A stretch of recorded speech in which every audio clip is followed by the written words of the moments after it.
Ano? Pinalayas ka ng magulang mo? Si Sandra, kaibigan ni Aya. Halos tumirik ang mata ni Aya sa sobrang inis. Alam na nga niyang hindi kami laging nagkakasundo nila mama eh. Nagtatanong pa. Naisip niya. Malamang. Ano pa sa tingin mo? May alam ka ba dyan na pwede kong upahan muna? Sambit ni Aya habang nakaupo sa sopa ni Sandra. Matagal na silang magkaibigang dalawa. Kaya lang ay pagdating sa pag-uugali ay magkaiba sila. Si Sandra ay matalino at palaisip. Samantalang si Aya ay ambisyosa, pasaway at kung minsan ay napapaaway. May lihim na galit si Sandra sa kaibigan niya dahil sa sama ng ugali nito.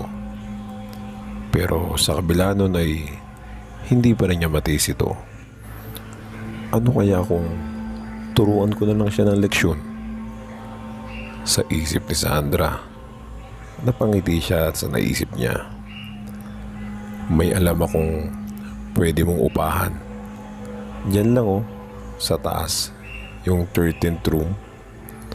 Wala pang umuupa dyan. Mura lang naman dito sa apartment na to. Sambit ni Sandra. Sigurado ka bang maganda doon? Ayoko sa bulok na kwarto. Kilala mo ako, Sandra. Lalong gusto ni Sandra na doon patuloy yun siya ni Aya dahil sa mga usap-usapan na walang nakakatagal doon sa kwarto na yun. Okay, sige, sabi ni Aya. Makalipas ang ilang oras ay sinamahan siya ni Sandra sa kasera ng apartment at doon nag-usap kung balak talaga niyang lumipat doon sa kwarto na yon. Lumipas ang 3 araw. Sa kwartong inuupa ni Aya ay madalas siyang nakakarinig ng kung ano-anong nakakatakot na tunog. Minsan parang may gumagalaw ng upuan kahit walang tao.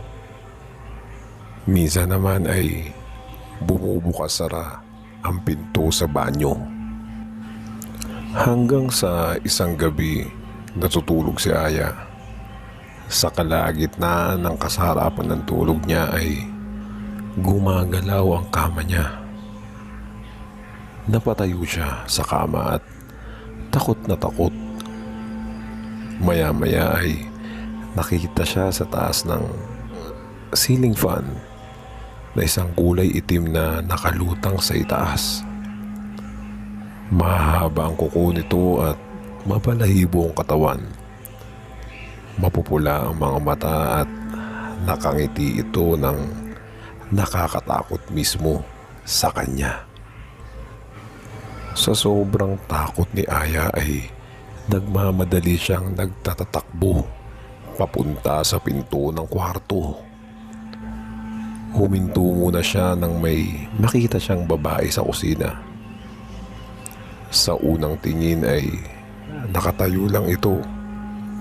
Pero maya-maya't nagmamadali na itong naglakad papunta sa kanya. Patakbo na sa kanya ang babae. Mas lalo itong nagmukhang nakakatakot. Sumisigaw siya lumabas ng kwartong yun. Ayoko na rito. Kakaiba ang kwartong to, mababaliw ka rito. Hindi ako makatulog. Iba't iba ang naririnig ko at nagpaparamdam dito. Uuwi na lang ako sa amin. Bukang bibig ni Aya habang umiiyak at nagsisisigaw. Buti nga sa kanya. Masyado kasing suwail sa magulang. Sana naman ay may matutunan siyang leksyon sa madalas niyang paglalayas.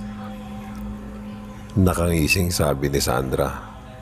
habang hawak ang isang box ng props na ginamit sa pagtakot o pagsindak kay Aya.